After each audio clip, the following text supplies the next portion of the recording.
নমস্কার বন্ধুরা, কেমন আছেন সবাই? আশা করছি সবাই এক প্রকার ভালো আছেন। আমার রোজগার চ্যানেলে আপনাদের সবাইকে আমি স্বাগত জানাই।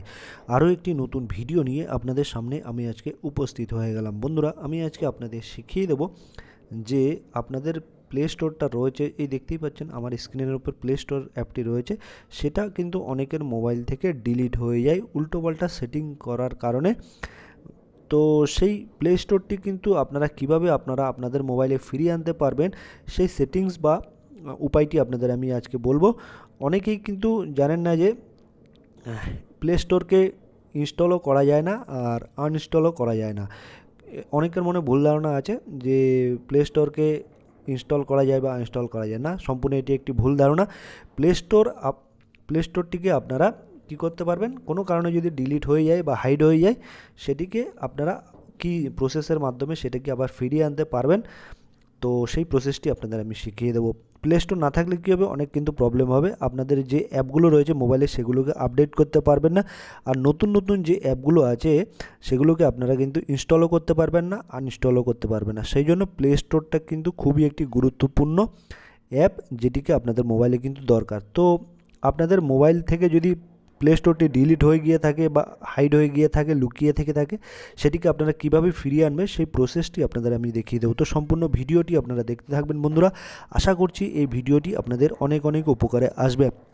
আপনাদের দেখুন আমার মোবাইলের স্ক্রিনে কিন্তু প্লে স্টোরটা রয়েছে, সেটাকে আমি আপনাদের হাইডও করে দেখাবো, আবার ফিরিয়েও এনে দেখাবো।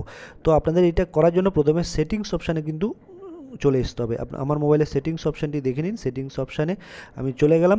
আমার কিন্তু রেডমির মোবাইল বন্ধুরা, তাই এরকম কিন্তু ইন্টারফেস দেখাচ্ছে। আপনাদের যদি অন্য মডেলের মোবাইল হয়ে থাকে তাহলে কিন্তু আপনারা আমাকে মোবাইলের মডেল নাম্বারটি কমেন্ট বক্সে জানাবেন, তাহলে আমি কিন্তু আপনাদের হেল্প করতে পারবো। তারপর দেখবেন একটি অ্যাপস বলে একটা অপশান দেখতে পারবেন। এই যে ব্যাটারির নিচে একটা অ্যাপস অপশান দেখতে পাবেন, সেই অ্যাপস অপশানে ক্লিক করে দেবেন। তারপর দেখবেন অ্যাপসের মধ্যে সিস্টেম অ্যাপ সেটিংসের নিচে একটা অপশান দেখতে পাবেন ম্যানেজ অ্যাপস। এই ম্যানেজ অ্যাপসে আপনারা টাচ করে দেবেন।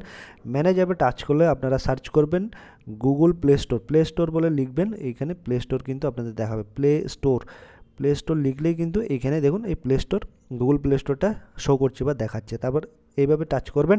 টাচ করার পরে নিচে চারটে অপশান দেখতে পাবেন, force stop, uninstall updates, disable এবং ক্লিয়ার ডাটা। আমি এখন বন্ধুরা দেখুন এই 3 নম্বর অপশানটি ডিসেবল করে দেবো, অর্থাৎ গুগল প্লে স্টোরটা কিন্তু আমার মোবাইলে আর দেখতে পাবেন না। তো আপনাদের যদি কোনো উল্টোপাল্টা সেটিং হয়ে থাকে তাহলে হয়তো এটা ডিসেবল আপনারা করে দিয়েছেন উল্টোপাল্টা মানে সেটিংস করার কারণে।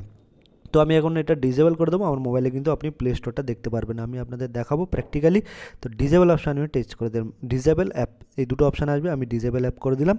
তারপর আমি আবার আমার মোবাইল স্ক্রিনে ফিরে যাব, দেখাবো আপনাদের। এই দেখুন বন্ধুরা, এইখানে কিন্তু আমার প্লে স্টোর অ্যাপটি দেখা যাচ্ছিলো। এবার কিন্তু আপনারা দেখুন আমার মোবাইল স্ক্রিনে গুগল প্লে স্টোর অ্যাপটি দেখতে পাবেন না। আমি আপনাদের সব জায়গায় ঘুরে ঘুরে দেখাচ্ছি আমার যতগুলো অ্যাপ আছে। দেখুন বন্ধুরা, আপনারা কিন্তু গুগল প্লে স্টোরটা আমার স্ক্রিনে খুঁজে পাবেন না। ঠিক আছে বন্ধুরা, এই দেখতেই পেলেন। ঠিক আছে, এবার আমি আবার আমার পুরনো জায়গায় ফিরে আসব। এই দেখুন যেখানে ছিলাম সেটিংস অপশানে, সেখানে চলে গেলাম।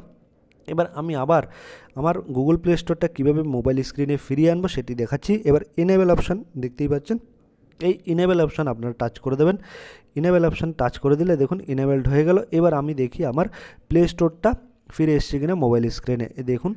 এই দেখুন সার্চ করে দেখছি প্লে স্টোরটা ফিরে এসছে কিনা। যতগুলো আমার অ্যাপ আছে সেগুলো কিন্তু আপনাদের আমি ওপেন করে দেখাচ্ছি। আমার যদি প্লে স্টোরটা চলে এসে থাকে আপনাদের কিন্তু এই দেখুন বন্ধুরা, আমার প্লে স্টোরটা কিন্তু চলে এসেছে। ফেসবুকের পাশেই প্লে স্টোর অ্যাপটি কিন্তু স্ক্রিনের উপর দেখা যাচ্ছে। এবারে কিন্তু আপনারা আপনাদের মোবাইল থেকে যদি প্লে স্টোরটা যদি ডিলিট হয়ে গিয়ে থাকে বা হাইড হয়ে গিয়ে থাকে, এভাবে কিন্তু ফিরিয়ে আনতে পারবেন। গুগল প্লে স্টোরটাকে আপনারা কিন্তু কোনোভাবে ইনস্টলও করতে পারবে না, আনইনস্টলও করতে পারবে না। এটা কিন্তু মোবাইলের সেটিংসের সাথে মোবাইল কোম্পানি দিয়ে থাকে। ঠিক আছে, এটা মোবাইল যখন আপনারা নতুন কিনবেন অ্যান্ড্রয়েড ফোন বা স্মার্টফোন, সেখানেই আপনারা এই প্লে স্টোরটা দেখতে পাবেন। এটা সিস্টেমের সাথে দেওয়া থাকে গুগল প্লে স্টোরটাকে। এটাকে ডিলিটও করা যায় না, অর্থাৎ ইনস্টলও করা যায় না, আনইনস্টলও করা যায় না। তো বন্ধুরা, আশা করছি এই ভিডিওটি আপনাদের অনেক অনেক উপকারে এসেছে। যদি ভিডিওটি ভালো লেগে থাকে লাইক, শেয়ার, সাবস্ক্রাইব অবশ্যই করে দেবেন বন্ধুরা।